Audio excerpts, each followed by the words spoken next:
Okay, that's all done. So let me do a quick bit of recap in terms of what we've done so far with regards to, the session yesterday and how we are looking at, obviously, obviously, let's say taking some of these things on. So first I did was basically in yesterday's presentation, there are some updates which I've done, and this is the new one which you'll get to see on Moodle. Now, what I've done is I put in a bit of a brief history on the origins and history of the hospitality industry. That's one thing that I've added. Now, the second bits, which were regarding the articles that I wanted to look at, because yesterday, if you recall, we studied three things in the learning outcome one. We looked at contemporary issues, but we looked at contemporary issues from a culture point of view. Essentially social issues point of view. We looked at then environmental issues, and we looked at technological issues. So what I've done is I put these three articles, which are going to be for further reading. So when you look at these particular three articles, if I just briefly show them to you, they would also be available as links on Moodle. So on the Moodle itself, you'll be able to go in and see some of these articles, and they would basically be discussing these three big issues that we look at, which is environmental issues, social issues, and technological issues. And they would give you a bit more understanding in terms of how we would, let's say, I've only covered some parts of it in terms of an overview, but in detail, you'll be able to go through these articles and then look at that.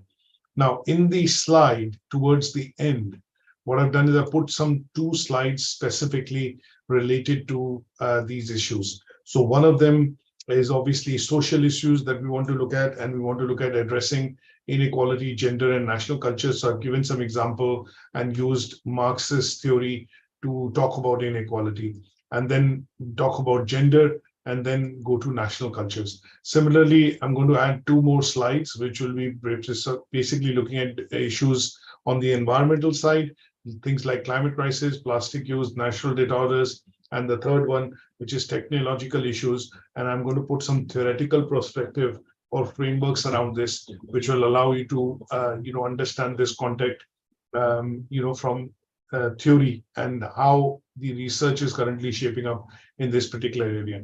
So together with this and the three articles that I'm going to show you are going to help you essentially, study, I would say, these, when I say study, I mean the first learning outcome in a lot of detail. And this would be useful for you simply because it will allow you to get a full grasp on social issues, national issues, and obviously technological issues. So these are the three articles. One is contemporary issues in tourism and hospitality. It talks about all the issues that we discussed in the first slide, which were talking about things like globalization, technology, knowledge economy, networks, small businesses. So this article will cover that in a bit of detail. The second one is 5 of the biggest challenges which the hospitality industry faces, and that is in terms of labor shortages, which basically relates to the point of human resources, and in terms of environmental issues. So this is a good article to read because it covers some part of it as a brief history in terms of major challenges. And then the research article, which is going to cover these issues in detail, the social issues in particular, and the emerging debate, which covers technology and environmental issues, is going to be within this particular article that you will be able to access. And this is a detailed article which you can go through in terms of figures and data references, how this has been compiled. So everything with regards to details are actually provided, in this article. So what I'm going to do is obviously download a PDF of it, and this PDF of it would be available to you on Moodle, because this will give you a full perspective of how do we discuss these issues in a summarized format as far as learning outcome 1 is concerned. Is that okay? So that would comprehensively look at covering the learning outcome 1. And today we are going to be focused on going into learning outcome 2, which basically talks about the impacts. So essentially today, yesterday what we discussed were contemporary issues and what these issues are. And we went into details of understanding 3 issues in particular: environmental, social, and technological. today what we are going to do is basically go into and understand what are the impacts of some of these issues which can be felt by organizations and businesses within the hospitality and tourism sector. So the main aim of studying learning outcome 2 today is going to be looking at understanding the impact of some of these issues which we have discussed yesterday. So is that okay? Any questions on this so far? No, everything's good. Okay. Now, what we also want to look at is I've got a combination of some videos, which I'm going to essentially, show you and refer to you. I think because of copyright laws and other bits, sometimes playing them, looks at this particular issue of copyright laws. But what I'm going to do is obviously provide the hyperlinks. I will not be going through all the videos in Learning Outcome 2, but they would give you a bird's eye view and again a visual good summary of what are issues related to hospitality. When we talk about, the ones that we discussed yesterday are fine, but what we want to do is go into some of the other issues because there are lots of them. So we looked at cultures, we look at technology and social issues. So what I've done is I've also looked at environmental and sustainability issues. I've also looked at law and legislation and regulation related issues. And then when we talk about social and cultural issues on a national scale, what I've done is I've also included a video which basically covers that, in further details to be able to understand what are these issues and how we can, address them specifically related to, say, a particular sector. So in today's learning outcome, in Learning Outcome 2, we are going to be focused on understanding the impacts these issues cause in organizations and businesses within the travel, tourism, and hospitality sector. And last but not the least, we'll be looking at discussing the 3 assessment criteria, which basically get into details of assessing the impact of social issues, environmental issues, and technological issues. And they are going to be important because of the fact that what we studied yesterday and what we are looking at studying today, they will advance our knowledge in terms of understanding now how does it impact a hotel, how does it impact, say, for example, a tour operator, an airline business, or somebody like a travel agent, simply because of the fact that some of these issues on a day-to-day basis make a lot of difference to the organizations in terms of reaching out to consumers, in terms of affecting their cash flows, in terms of reputation of the business, and in some cases also looking at environmental issues in terms of compliance with regards to sustainability, usage of water and natural resources. And in some cases, when we talk about resorts and spas, which are remote locations where customers or essentially tourists go for the purpose of leisure activities and be close to the ecosystem, flora and fauna, or the nature, then in those cases, some of these issues do become quite important. And that is what we are going to be looking at, in a bit more detail today, as far as, this Learning Outcome 2 is concerned. So there's a fair bit of content to be covered, but this fair bit of content relates into 3 aspects of it: consumers, business, and destination. These are the 3 aspects of it that we are going to be looking at, specifically speaking to or looking at covering this content. And that would be, what is the perspective for consumers? That means tourists, you and me, when we travel, go on a holiday, how does it affect us from a social issue point of view? Then we look at the same aspect, the same 3 aspects or parameters from an environmental perspective, and the same 3 aspects and parameters from a technological perspective. So let's discuss this, with a presentation and some of the slides that I've created, and they are obviously a bit new. It's a new version of what is required to be studied, and that would be also available up on Moodle. And what I will do also is give you 3 articles to read, again from a perspective of the impacts of contemporary issues with these 3 parameters in mind. Again, for second article and third article, which will be a published article either from the Tourism Journal or MDPI, and that would essentially allow you to further read them and then get a good grasp of the second learning outcome with the points that we are discussing and covering in this session today. So let me shift you over to the learning outcome 2 presentation, and which is basically based on the fact that we are looking at studying the impact of contemporary issues in the hospitality and tourism and hospitality industry. And these are the 3 main areas that we want to look at. So 3 different issues, but their impact on consumers, businesses, and destination. Now, let me start off with a bit of a key terminology on today with regards to destination. There is a term that sometimes is used in the tourism industry, and we say tourist destination or destination management, as we call it.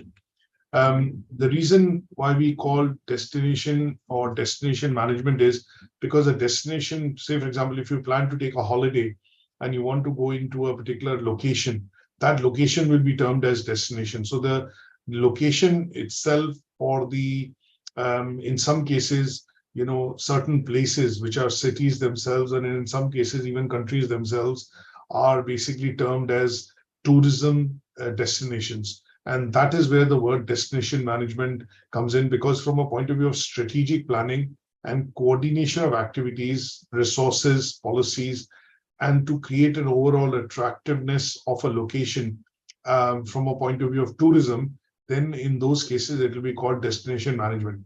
Now, I'll give you 2 examples on this. If we talk about a country like Maldives, or if we talk about a country like, for example, sometimes when you go to Disneyland, if you go to Disneyland Paris, it's a city within a city, right?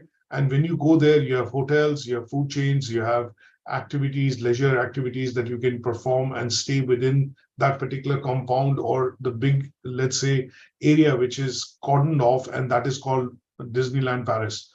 Now, these are destinations which are predominantly created and planned from a strategic point of view to bring in tourism.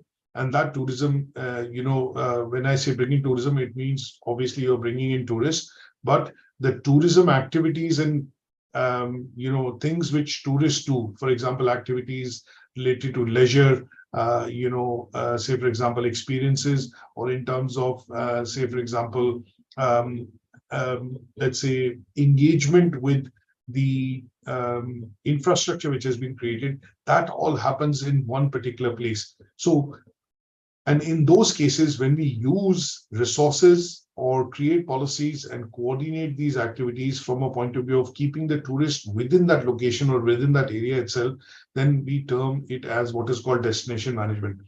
Destination management can also be, said that it's a combination of, activities which can be coordinated to manage all the elements of tourism in one place. And that would be an approach which normally is applied to destinations or locations wherein everything can be enjoyed by the tourist, or all the activities the tourist wants to do can be done in one location and they would not need to go outside from there. Now, the reason why destination management, so if I put this here, as key terminology, destination and destination management. And then we also have a term called destination management organizations. Destination management organizations, which are called DMOs. Now, the reason of looking at destination and destination management typically tends to be a viewpoint now, because what companies, countries, cities, locations are trying to do is they're trying to promote their own location to attract visitors and develop a regional part of the economy. And organizations which basically help in this aspect of developing or building tourist attractions in a particular region, particular city, or even a country, in this case like Maldives, Dubai, for example, they would be responsible for attracting and conducting major events or major activities in that particular city or area. And these organizations would be termed as what are called destination management organizations, because they are helping to grow the tourist activity or tourism activity within that particular region. So When we talk about destination management can be, an approach. So if I look at defining destination management, it consists of coordinated management of all the elements that make up a tourist destination. And here an example will be Maldives or say Paris, Disneyland, right? Now, there are some certain countries, cities in the world which are only promoting tourism. So when you look at Dubai, Dubai has a lot of tourist activity. The economy is driven by tourism, but they also look at conducting lots of different types of events in that particular, let's say, location. So when we talk about destination management, the management part of it would be the promotion of the city itself to attract visitors and to develop the regional economy of that particular region. So the focus is to promote destination, attract visitors, and develop the regional economy.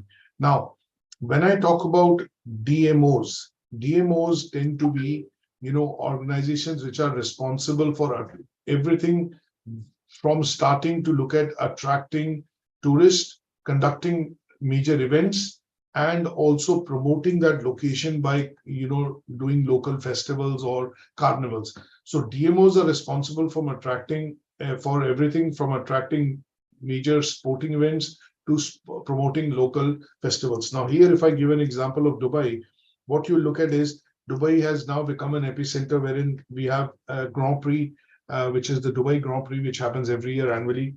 We have what is called the Gold Souk. We also have, desert safaris. So in this case, when we look at desert safaris, what we are looking at is they are activities which are basically being created around the city to attract visitors. Now, there is the La Louvre, which is also being created. Louvre, that is also being created outside Paris. And when you look at the, the creation of the La Louvre and some of the other, tourist attractions, they have been done from an aspect of, bringing in tourists in that particular location. And this is a perfect example of how the tourism activity are being managed in a city like Dubai, and that is to bring, for example, tourists from abroad and create Dubai as a particular destination wherein tourists can come in and do lots of different types of activities. For example, all the sea related activities, which is scuba diving, snorkeling, I would say, kayaking, things like that. They are all being created and promoted from a point of view of looking at promoting Dubai and creating Dubai as a destination primarily for the purposes of tourism. And when we look at this aspect of, organizations, businesses, consortiums, various associations, working together for in a coordinated effort to be able to create or basically establish a destination wherein people would be looking forward to coming for tourism, leisure activities, and for any such activities or events related to tourism, then in those cases, these organizations will be termed as what are called DMOs or destination management organizations. So if you see the Emirates Airlines, they also look at branding and promotion of a lot of activities that are happening within the city of Dubai or the Emirate of Dubai. And here their role also as an airline is to basically promote tourism. So it has become a hub or an epicenter of, and it is one of the busiest airports in the world now. And it has become a hub and an epicenter of even, looking at flights wherein you're looking at connecting flights and obviously going to different destinations. But within the Dubai duty-free airport, they've created a hotel. There are facilities which allow visitors to stay for a day or so and experience the culture of Dubai. And that again is being promoted as a concept for promoting Dubai as a destination for tourism. Now, This part we need to understand very clearly is because when we relate the factors or impact of environmental factors, or for example, impact of technological factors or social factors, then we need to understand what is destination management, and what is the destination management organization. Now, if we know these three, then it is going to be easier for us to understand the context in which, when we take some examples, to discuss some of these factors which affect, let's say, these impact of factors like social factors, environmental, technological factors on these three broad areas. So we have covered destination management. Now, when we talk about consumers in general, business in general, it's quite clear anybody who's looking at buying any product or service, or looking at experiencing with the product or service within this sector, would be termed as consumer. If we look at the definition of consumer, what we are looking at is basically defining a target audience, a person or a target audience which is looking at purchasing goods and services for personal use. And this definition of consumer can vary when we talk about definition from an economic point of view, from say, for example, a demographic point of view. But in general, the definition holds is that when we look at the impact of environmental issues on consumers, what we are looking at is talking about how a group or an individual or a group of individuals actually acquire these good products and services, and then in return pay for them to be able to use these services. Now, when we talk about businesses, organizations which are basically operating within this sector, offering some of these services, or offering services which consumers essentially buy, things like you go to a ticket operator to book your ticket, you go to an airline operator to book flights, you go to, for example, a hotel and you stay in that hotel. So in those cases, these organizations will be termed as businesses, and how they are impacted when these issues are brought to light or brought forward to, when you're dealing with these issues, how these organizations, businesses are impacted is what we need to cover as far as the business side of things are concerned. Is that okay? Is that understood? Yeah. Okay. Now, when we look at some other parts of key terminology, one of the contexts that we want to look at today is understand what is the impact, of contemporary issues, impact of the contemporary issues on tourism and hospitality. So when we talk about these, when we talk about some of the issues which can impact, let's say, tourism and hospitality sector, we discussed broadly yesterday one of the issues being globalization. And globalization, because it is becoming competitive, companies are expanding across borders, they're able to sell goods and services across borders. And in some cases, for tourism activity in hospitality industry, this means that most companies, organizations have to look at local legislation, adherence to laws, environmental issues, and that is where globalization comes in. When we talk about the gig economy, we are looking at people being able to work from home today. Flexible working practices have to be introduced. You look at companies like Deliveroo, Uber. You look at companies like companies which have essentially come across in the in the last decade, and they are essentially now driving jobs and opportunities in all sectors. So when you look at companies like Facebook, you look at companies like Uber Eats, you look at Lids, for example, these companies are essentially now driving what are called demand for staff and resources within the economy. A lot of people, Amazon, for example, delivery, when we look at delivery option, which a lot of online-based companies are now providing to consumers at home, they are all essentially a part of what is called the gig economy. The reason is you can choose to when we talk about gig economy, what we mean by that is you're able to actually choose who you work for, what you work for, where you work, and what are the hours you work. So here, the labor market, or basically the human resources side of things, in terms of requirements of human resources, is characterized by the prevalence of short-term contracts and essentially freelance work. So there are people who are able, if you have a skill set, you are able to work with different websites and offer your services online to customers anywhere in the world. And working in the gig economy essentially means that you're constantly being subjected to last-minute scheduling. That means, in simple terms, short-term contracts. In simple terms, it means most companies are actually relying on short-term contracts, part-time positions, and independent contractors or freelancers, which are essentially working to their requirements. And this has become quite important because some of this can happen online through the websites and through the use of internet and Internet of Things as a technology.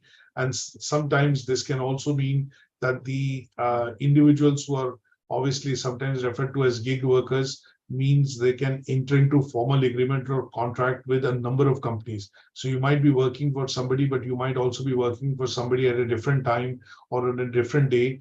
And this means that you have the opportunity to work with different companies or have different contracts or clients. And that sometimes creates an issue, within this industry wherein people do not seem to be loyal, stick to one job. And obviously in those cases, they want to look at working flexibly, which can be a detriment to the hotel or, for example, a tour operator, because if you need to have workers which are working full time, sometimes, or want to come in and take extra work when there is, say, for example, during summers, for example, everybody wants to go for a vacation. So during that time, you need extra hours to be allocated, but sometimes gig workers or people working in the economy will not be able to, adjust to those because they're only looking at providing that many hours as they work with different contractors or different workers. And that creates staff shortages. So staff shortages can be one of the biggest factors in terms of, how, this industry can get affected. And an example of that normally is COVID, because during COVID, as I mentioned, a lot of airlines, a lot of ground staff in the airlines, air hostesses, pilots were laid off. And then obviously when the industry has bounced back after recovery from COVID, what we do see is there are shortages of pilots, shortages of air hostesses, ground staff, and this is creating, what is called an uplift in demand. But the industry is not able to meet that demand because they let manpower go in order to save costs during the COVID pandemic, and now rehiring them is a big operational exercise, and that will take a bit of time for it to get back to normal. Now, other bits that we look at, technological advancements related to technology. So this can affect obviously consumers, businesses, and also certain destinations. So here we are looking at, advancements in technology, which I mentioned. One is contactless check-in. So you don't need to now look at printing boarding passes, or even when you check into hotels, they just ask you to download an app on your phone, and that allows you to, access most of the facilities, and it creates a digital record of what facilities you're using. And towards the end, when you check out, it allows billing and invoicing to happen seamlessly. And these are advancements which are making things easier, but at times it creates also frustration for consumers and the customer experience point of view, because you're only dealing with machines, or if you land into issues or problems, then you're only dealing with machines. And by the time you get to a human to be able to resolve that problem, the stress level and the frustration level has already risen, and that creates a bit of a compromise in terms of the experience a customer has in certain locations or in certain, let's say, facilities that you're using in a hotel or in a particular place. You have sustainability concerns and you have regulatory changes. Sustainability concerns are becoming quite big in all places today because of the fact that the tourism industry creates a lot of waste, and there is a lot of focus on reducing carbon emissions, reducing waste going to landfills, and also looking at how tourism activities are able to contribute to creating less environmental waste and depletion of resources. And that is where water preservation or conservation, looking at less of laundry or change of towels in your room when you're staying in a hotel, are bits and practical examples of how sustainability concerns are being looked at. Now, in general, this is what we would look at starting when we talk about the contemporary issues related to staff. We talk about technology, and we talk about environment. That is the overarching discussion that we need to do today as far as the learning outcome 2 is concerned. Now, what I mentioned earlier to you was there are 3 videos that I've created or looked at, and these 3 videos would essentially talk about and give you a bit of perspective in terms when we talk about some of these issues. So one is a video on social and cultural issues. The second video is on hospitality and regulation, and the third video is on sustainability and environmental issues as far as the our learning outcome is concerned. So these videos, I would suggest you watch offline, and they would then allow you to crystallize some of the discussions that we are doing on learning outcome 2. Visually, they'll give you a very good view or an outlook on how these 3 issues are related, why they are one of the major issues or one of the 3 major issues, in this particular sector and industry, and why do most organizations today or businesses today, and even to a certain extent, government and consumers are having to, deal and abide by some of the laws and legislation which have been created in order to help deal with these issues. Is that okay? Any questions on this so far?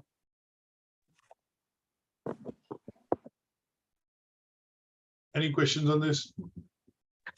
No. Okay. Now let's look at some of the assessment criteria. So one of the first assessment criteria is talks about assessing the impact of social issues on the development of THM, or tourism, hospitality, and management sector. Now, when we look at social issues, what do you mean by social issues? Do you know what are social issues? What is the definition of social issues? So when we look at the keywords, in the tasks, social issues are issues which can be defined as problems that significantly affect a number of individuals or a number of individuals within the society. Now, if it was an individual issue, I would not call it social issue. But if it is related to a group of population or a group of people, or at least some part of the population or people within the society, then I will term them as what are called social issues. Now, when we talk about social issues, these are issues which are typically characterized by their adverse effect. That means they have some sort of a negative impact on personal lives and social well-being of people within that area. And these issues can encompass things like challenges that the local population faces because of tourism or because a new hotel has come up. And one of the issues that I would put it this way is, just to give you a brief example, if I look at, if I say that there is a social issue in a particular area, and that issue has arisen because there's a new hotel which has opened up, and that hotel basically is in a residential area. Now, because that hotel is in a residential area, what is the social issue? It could be that a lot of taxi drivers come in and park in front of the, on the road. That creates congestion. But because this is an ongoing issue, it is not an issue for a day or two, but it is an issue which the local residents face on a daily basis, that they are grappling with an increased flow of traffic in that area because the hotel is within a residential complex or in a vicinity of a residential complex, and that makes the roads more busier. Second would be when you look at the amount of litter waste which is getting created by a hotel. Now, assuming it is a big chain or it is a hotel which has 200 rooms, obviously there's a lot of waste which will be produced, and that would need to be managed by the hotel and the hotel management. And in this case, they would have different agencies involved. So it could mean, again, heavy vehicular traffic or waste being dumped by tourists or people staying in and around the hotel, by dumping waste in and around where they travel or go from there to the city or to the other destinations in that location. And that would create the nuisance of littering. Now, because these are issues which could develop over a point in time, and they would generally affect the local residents and the and I would say a significant number of people or population within that area, they would be termed as local issues. If I was just facing it at my end, that, okay, my neighbor is not good, and obviously, in some cases, there's a problem of littering, but that's an individual issue and that can be resolved between me and my neighbor.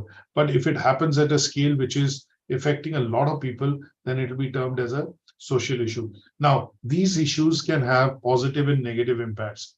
So positive impacts could be that if planning has been done with the local council and the local government, and everyone is in sync with in terms of having that business or that organization in that particular area, then it can bring economic benefits to the local population. That means jobs, it could mean more businesses wherein consumers could shop at the local market, and that thereby it would bring across benefits of or economic benefits of promoting that particular hotel within the residential area.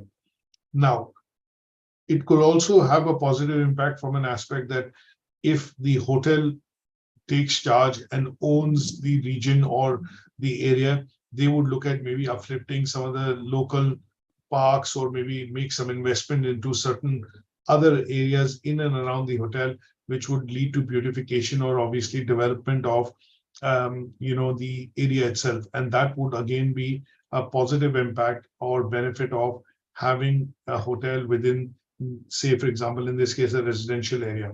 And then there are integration of events and local festivals which can be done from time to time, and that is to attract more tourists, more people to choose that hotel to stay in, and they would be all termed as positive impacts.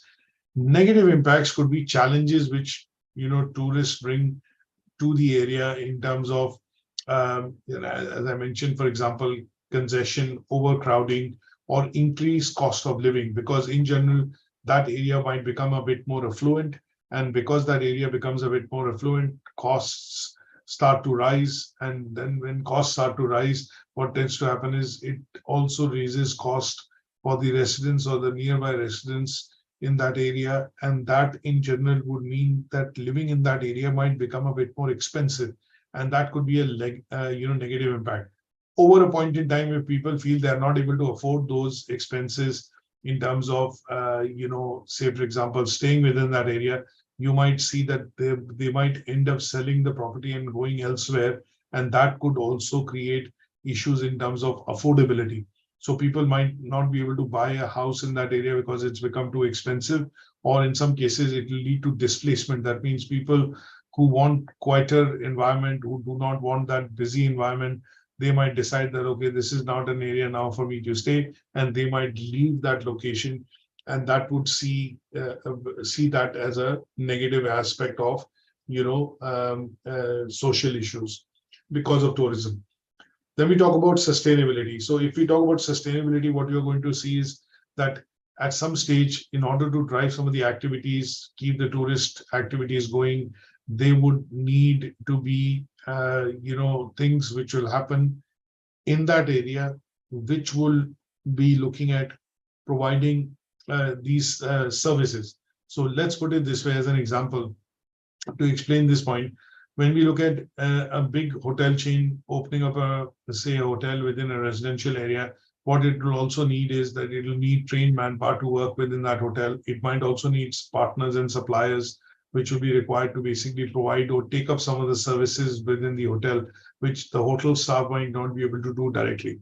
Now, this would mean that at some stage, the hotel would need to pay fair wages. They would need to look at, rather than exporting manpower or getting persons from people from outside to be able to do that job, they might be tempted to look at giving the local population a chance because they know the area, they are able to adapt to that requirement. And last but not the least, this allows the local community to flourish as well. So in such cases, such practices are essentially promoted by the industry and by the various associations. And what they prefer is that if you take on staff or people from the local area, it would also be sustainable practice from a point of view of helping to develop the economy or raising the level of living in that area, but thereby also promoting the issue of let's say having trained manpower or skill development happening within the local population. So these three main areas: positive impacts of social issues, negative impacts, and sustainability part of it tends to be the reason why we need to assess how tourism and hospitality industry can have an effect on the social issues under the social issues within a particular area. Is that okay? Yeah. Any question? So one other example that I would say would be that sometimes when you look at, the expansion of superstores, like in France, you have Carrefour, you have Macro, some of the other stores in the UK, we have Tesco's, Morrison's. So what the government looks at it in terms of legislation and policy is that if there's a new housing development which is coming up, they would need to plan school, GP surgery, a local supermarket, and some sort of a park or an area wherein people can do or take part in recreational activities like the leisure centers. They would need to be created, and that kind of becomes an ecosystem wherein some of these social issues need to be addressed. And that is what normally the governments and the local councils or the local leaders, councillors do, is by ensuring that planning side of things and do away with these social issues in the long term. So if there is an area wherein housing development is coming up, the council would normally in the UK help plan the development in such a way that you will have houses which people can afford, you'll have semi-detached houses, you have terraced houses, you have townhouses, and then you also have mews or flats, so that you are able to get all stratas of society to be able to own and achieve an objective of staying in that particular area. And for all these, for all the people within that society or in that area, the government and the local councils will work together to create amenities like GP surgery, schools, recreational parks, or in some cases, local supermarkets, so that it is able to easily cater to the requirements of the people. And or people come from different strata, have different economic backgrounds or cultural backgrounds, and have different economic status, but they're all able to gel together. And this, if they plan it well, does not allow any social issues to be created in the future. Now, the second aspect that we want to discuss is again environmental issues. Now, environmental issues can be of many different types. So these issues can impact again the the tourism and hospitality sector in many different ways. Now, environmental issues. If I talk about environmental issues, what do you think are the environmental issues with regards to tourism? Any ideas? So what do you think are the environmental issues in relation to, say, tourism and hospitality? Waste. That's good, yeah. It could be waste, yes. What else can you think of? So if we think you've got a good starting point in terms of the way you're thinking. So if I elaborate waste and I say pollution, for example, it could be air pollution, noise pollution, it could be waste littering, which could be a negative impact, or an impact of increased tourism activity. It could be release of sewage, or if a hotel basically starts to have 200 rooms, then obviously you look at the capacity of sewage or oils and chemicals and other bits which are being released in that particular area. That would be all classed as waste. Now, other things that could be issues, environmental issues, could be land degradation. Say, for example, in some cases, what most large organizations, businesses will do is they will hoard the land. They will force houses or smaller shops and businesses to be able to sell to them in order to basically expand in that location. It could also mean that when I use the word land degradation, it could also mean that in some cases, some of the resources that are required to run that facility would be used up more quickly from the ground. For example, usage of water. If you imagine a 200-room hotel coming up, what you're going to see is land degradation, because they would need excess water. That water will be used for laundry, for rooms, for various reasons. And that would mean that water table in that area could be easily degraded over a point in time. If, say, positive aspects or steps are not taken to regulate what is the usage and how is the usage being done. There could be other things like excessive usage of local resources. So, for example, things like the energy consumption in that area might increase, food consumption in that area might increase. There might be more requirements of, say, for example, raw material, which would be required within the facilities of the hotel to run restaurants and, look at food and other bits of things. And that could be creation not creation, I would put it this way. I will put it this way, that they would be leading to what is called um, scarcity.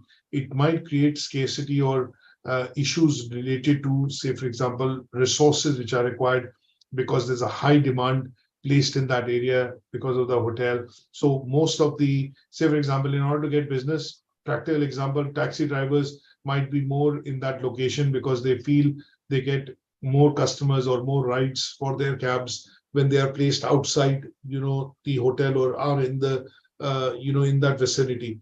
Similarly, you look at when you have train stations, you have lots of cabbies, in and around the train station because they know they get regular business from there and they try and avoid some of the other areas in the city. So that would mean repositioning of resources because of the huge requirements which are there in that particular area.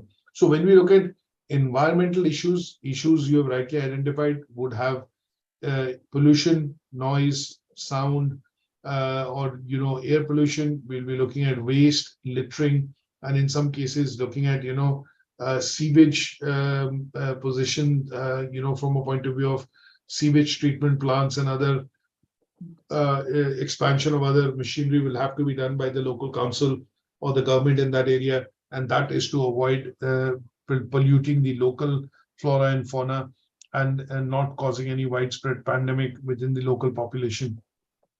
These could be some of the environmental impacts that you look at, which could be related to depletion of water resources or water table, and they would be termed as environmental, issues.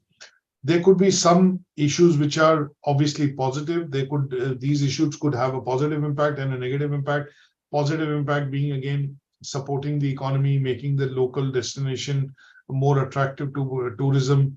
It could also mean that a lot of companies which are setting up businesses in that area to be able to support the increased outflow of consumers in that area. That would mean again bringing in economic benefits to the local society. Negative aspects, as we have discussed, tend to be pollution, depletion of local resources, and in some cases, habitat disruption.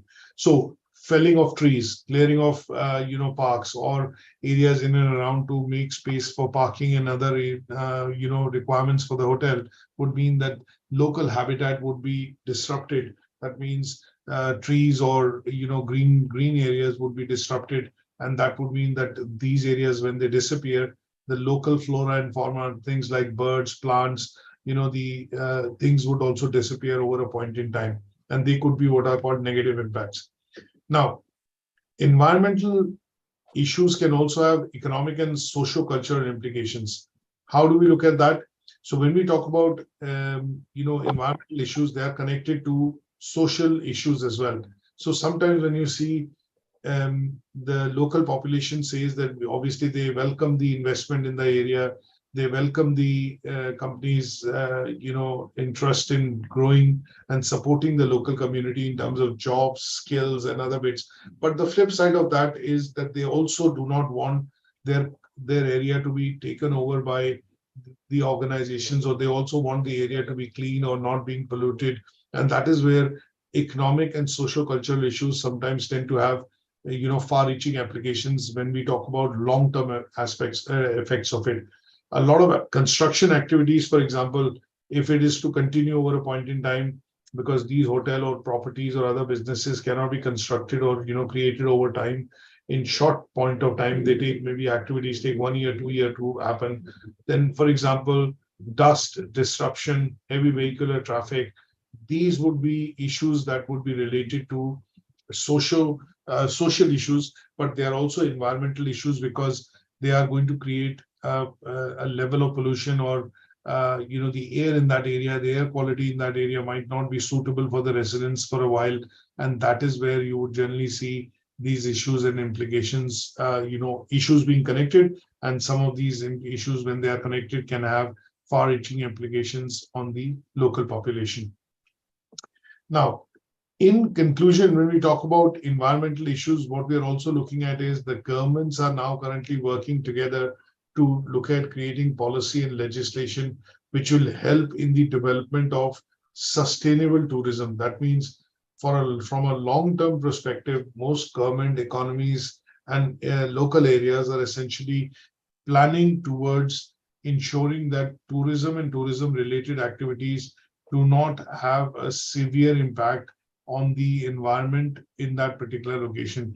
This impact is shielded, or this impact can also then be reduced by ensuring that they have policies and practices in place which will take steps or conduct measures in a way which will promote the tourism activity in a balanced manner, taking into account the wishes and obviously the demands and requirements of the local population, but at the same time creating policies and processes which businesses have to adhere to. And in those cases, what you're looking at is that the sustainability side of things from a long-term perspective are maintained when these are taken into account.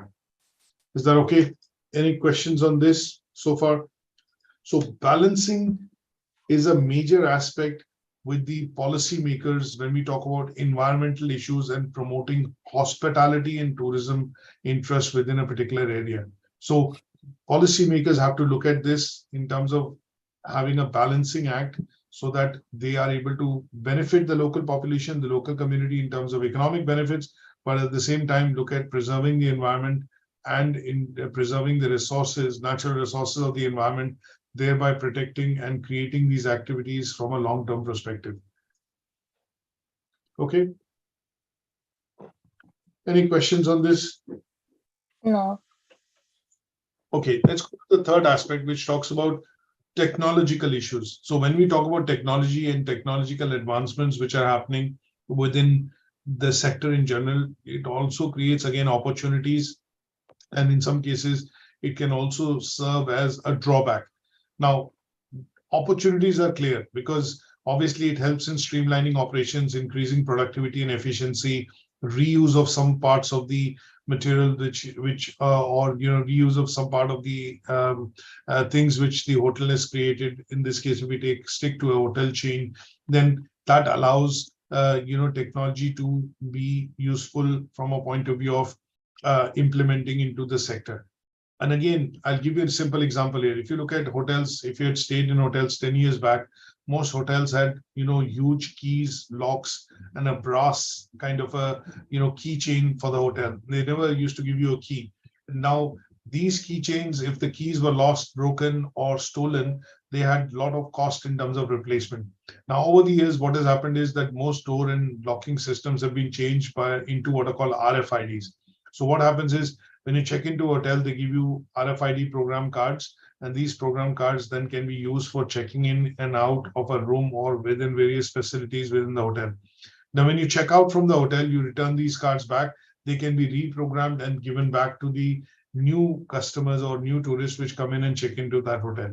Now, obviously, this part of the system advancement has made it easier now to provide multiple keys to the room. So, for example, if you're a family of 2 or family of 3 which stays in a room and you would want another key or you would want 2 sets of keys, then that was not practically possible earlier because there was only 1 key given. And when you deposit, when you are going out of the hotel, you normally give it back to the reception, and they would normally put it into the pigeonhole or hang it to the key holder. But if you are going to the swimming pool or a gym or a spa and your family and kids were going in to the restaurant, you would lock the room, and if somebody else, and after the gym or your shower, you wanted to go back to the room, get ready and get then to the hotel restaurant to meet with your family, it wouldn't have been possible because there was only 1 set of key. So now reception is able to program RFID cards and give 2 or 3 per room, so that independently you are able to use that and then get in and out access to facilities. And that means that problem of key or duplication of keys has been resolved with the help of technology.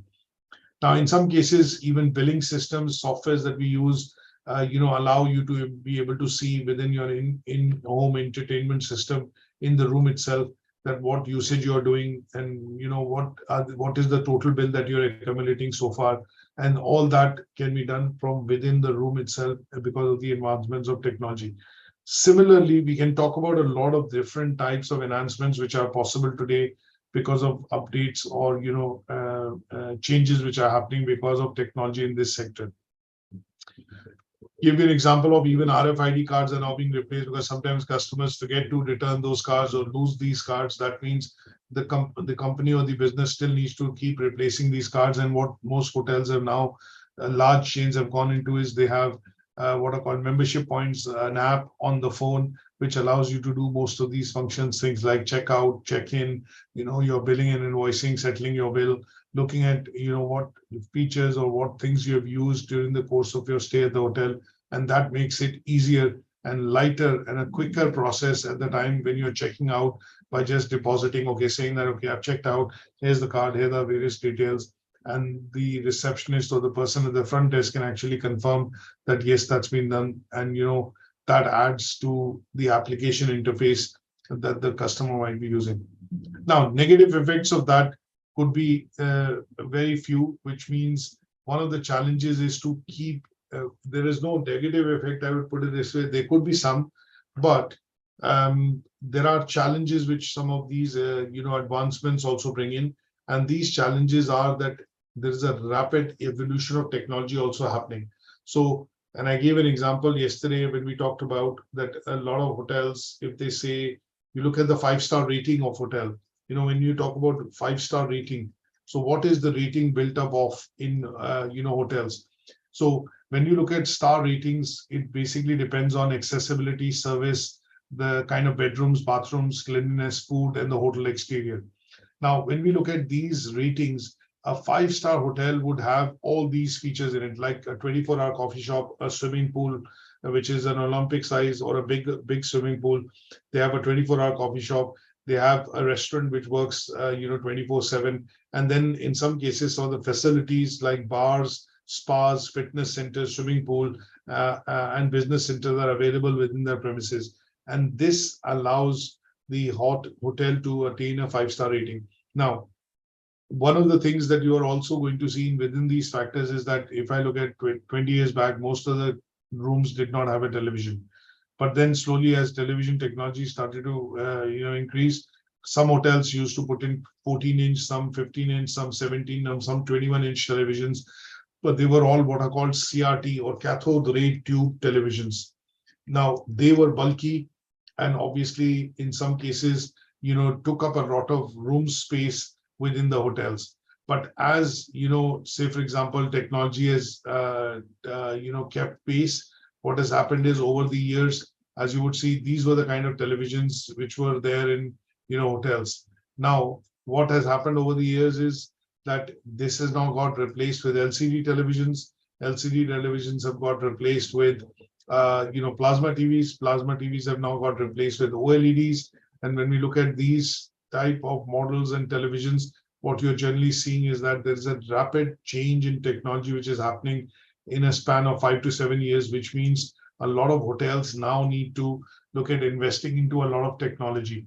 So initially they started off by replacing these cathode ray televisions by say LCD, but the LCD were quite expensive. So most hotel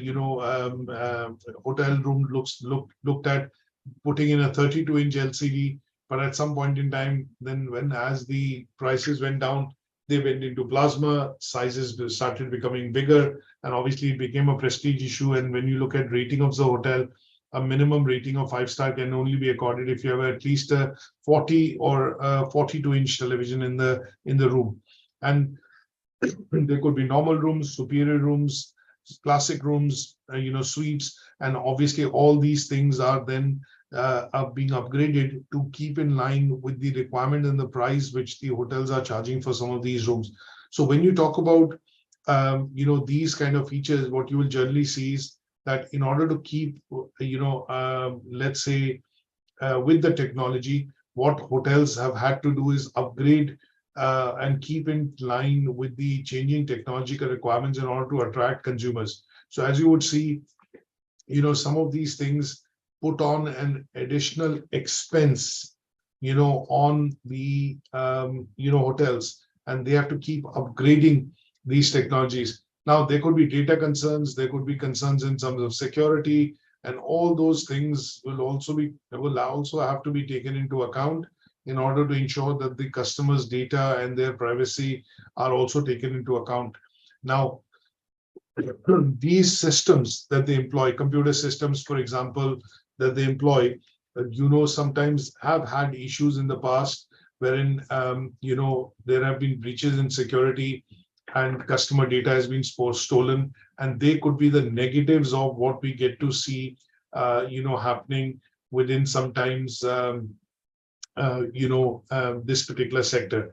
So sometimes you would see that, these are bits which companies have to grapple with, and that would be the negatives or challenges, essentially, I would put it this way, that companies have to grapple with, or organizations have to grapple with, when we look at technology as an aspect in terms of issue within the tourism and hospitality sector. Is that okay? Any questions? No questions. Okay, so that helps us cover the 3 assessment criteria, and looking at it from a point of view of consumers' requirement, businesses and organizations, and also from a point of view of destination. That helps us cover this particular learning outcome. And what I'm going to do is, as I mentioned, provide some articles for you to read, and I would suggest that you watch these videos. They would give you a better perspective on the 3 issues and the 3 assessment criteria that we've discussed today. Okay. Okay. Good stuff. And what I will do is I will upload the copies of this presentation along with a few articles that you can read into, and they would help you understand, some of the discussion points that we have used in our lecture today. So what we're going to do now is meet next week, and next week we're going to look at Tuesday and Wednesday, the usual times for which you have the invites, and we'll be looking at covering learning outcome 3 and 4. And if possible, we can do a session on Thursday that will help us to do an assignment discussion to wrap up this unit as well. Okay. Good stuff. Thank you for joining. Enjoy the rest of your day. And if you think of any questions or if you have any queries, feel free to drop me an email, and I will come back to you with regards to, providing you additional material. Thank you. Have a good day. Bye. Thank you. Bye. Bye for now.